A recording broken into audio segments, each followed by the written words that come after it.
রাশিয়ার বিরোধী দলীয় নেতা অ্যালেক্সি নাভালনির মৃত্যু নিয়ে নতুন বিস্ফোরক অভিযোগ উঠেছে।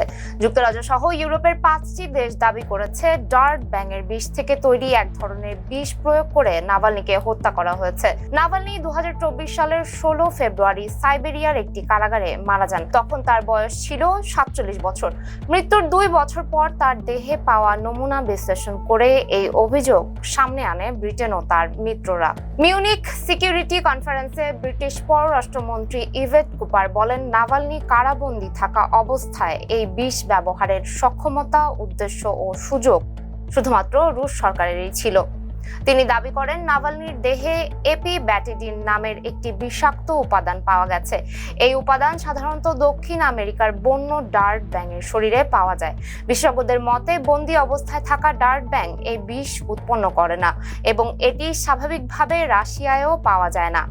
যুক্তরাজ্য, সুইডেন, ফ্রান্স, জার্মানি এবং নেদারল্যান্ডস যৌথভাবে একটি বিবৃতি প্রকাশ করেছে। সেখানে বলা হয়েছে, নাভালনির মৃত্যুর জন্য রুশ সরকার দায়ী। তাদের মতে, কারাগারে থাকা অবস্থায় এই প্রাণঘাতী বিষ প্রয়োগের সুযোগ একমাত্র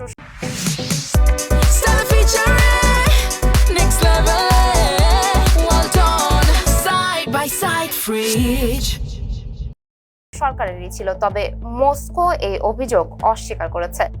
বার্তা সংস্থা তাস জানিয়েছে, রাশিয়া এই অভিযোগকে মিথ্যা প্রচারণা বলে উড়িয়ে দিয়েছে। ব্রিটিশ পররাষ্ট্র মন্ত্রণালয় বলছে, রাশিয়ার বিরুদ্ধে রাসায়নিক অস্ত্র চুক্তি লঙ্ঘনের অভিযোগ সংশ্লিষ্ট আন্তর্জাতিক সংস্থায় জানানো হয়েছে। নাভালনি ছিলেন রাশিয়ার সবচেয়ে জোরালো বিরোধী কণ্ঠস্বরদের একজন। তিনি দুর্নীতি বিরোধী আন্দোলনের নেতা হিসেবে বিশ্বজুড়ে পরিচিত ছিলেন।